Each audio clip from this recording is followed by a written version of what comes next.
ISRO ചാരക്കേസിലെ പ്രതി മറിയം റഷീദയും ഒന്നാം ലോക മഹായുദ്ധകാലത്തെ ചാരസുന്ദരി മാതാഹരിയും തമ്മിൽ ബന്ധമൊന്നുമില്ല. എന്നാൽ മറിയം റഷീദയിൽ ഒരു മാതാഹരിയെ കണ്ടെത്താനാണ് കേന്ദ്ര ഇന്റലിജൻസ് ബ്യൂറോയുടെ ഉദ്യോഗസ്ഥന്മാർ ശ്രമിച്ചത്. ആരാണ് മാതാഹരി? ഒന്നാം ലോക മഹായുദ്ധത്തിന്റെ സൃഷ്ടിയാണ് അവർ. യുദ്ധങ്ങളുടെ അവിഭാജ്യ ഘടകമാണ് ചാരപ്പണി. 2 ലോക മഹായുദ്ധങ്ങളുമായി ബന്ധപ്പെട്ട് 2 ചാരസുന്ദരികളുണ്ടായി. ഡച്ചുകാരി മാതാഹരിയും ചെക്കോസ്ലോവാക്യക്കാരി ലീഡാ ബാറോവയും. രണ്ടുപേരും ജർമ്മനിക്ക് വേണ്ടി ചാരവൃത്തി നടത്തിയെന്നാരോപിച്ച് തുറങ്കലിൽ അടയ്ക്കപ്പെട്ടവരാണ്. ഇവരിൽ ഒന്നാം ലോക മഹായുദ്ധകാലത്ത് ജീവിച്ചിരുന്ന മാതാഹരിയാണ് ഏറ്റവും അധികം ചർച്ച ചെയ്യപ്പെട്ടത്, ചരിത്രത്തിൽ ചാരസുന്ദരിയായി തിളങ്ങിയത്. മാതാഹരിയെക്കുറിച്ച് ഒട്ടേറെ പുസ്തകങ്ങൾ എഴുതപ്പെട്ടു, ഒട്ടേറെ സിനിമകൾ ഉണ്ടായി.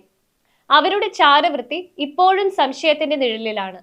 അവർ യഥാർത്ഥ ചാരവനിതയാണെന്നും അതല്ല അവരെ ജർമ്മൻ സൈന്യത്തിലെ ചിലർ കുടുക്കിയതാണെന്നും വാദമുണ്ട്. ഇതേസമയം മാതാഹരിയുടെ പൂർവ്വ പിതാക്കൾ ഫ്രഞ്ച് കോളനിയായ മാഹിയിൽ നിന്ന് പോയവരാണെന്ന് മറ്റൊരു കഥയുമുണ്ട്.